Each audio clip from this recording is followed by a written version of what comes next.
Bonjour chers auditeurs, bienvenue à l'Info C'est Beau.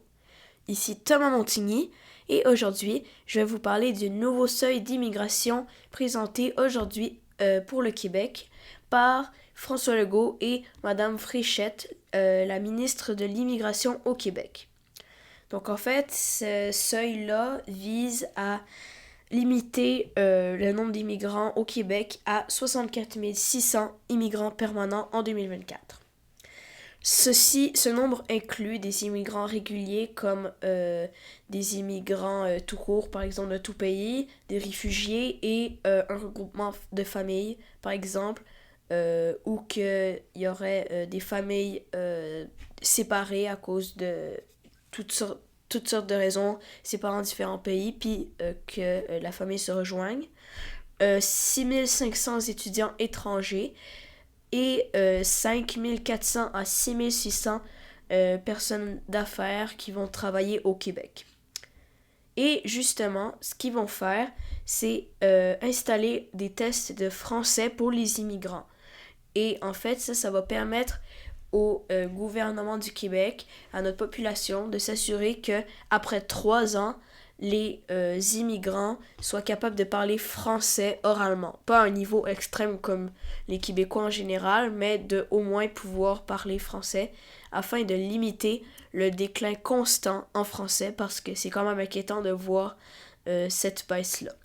Et justement, en fait, puisque les nombres de francophones au Québec ne cessent de diminuer, c'est très inquiétant de voir ça, mais en même temps, la seule façon de le voir pour régler le problème, c'est de limiter l'immigration ou de franciser l'immigration. Mais c'est très, très, très compliqué parce que tu veux pas choisir limiter trop le nombre d'immigrants au Québec parce que si t'as pas assez d'immigrants, déjà qu'il y a un énorme besoin de main-d'œuvre qui est pas rempli, donc il y a beaucoup de boulots qui sont pas occupés, donc c'est un problème d'ailleurs auquel on fait face.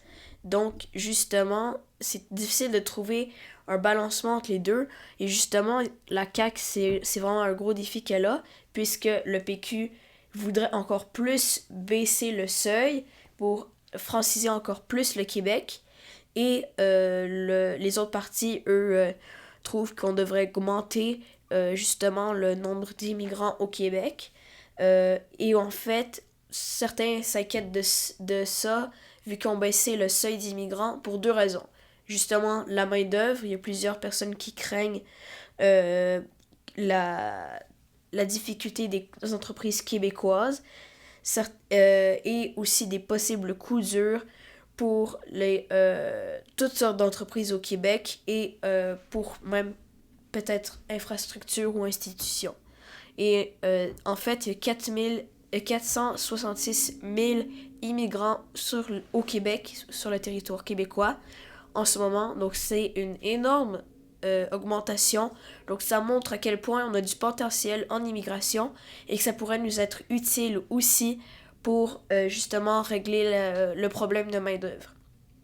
Mais en fait, l'autre problème, c'est le français, comme j'ai dit précédemment. Et et aussi, en fait, c'est que au moment où que Ottawa vient d'annoncer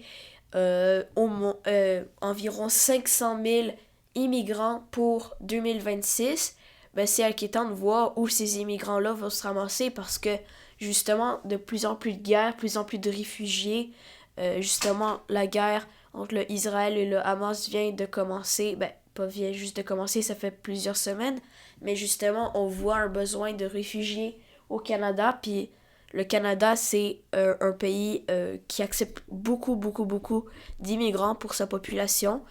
Donc justement, c'est important que le Québec en accueille beaucoup sur son territoire.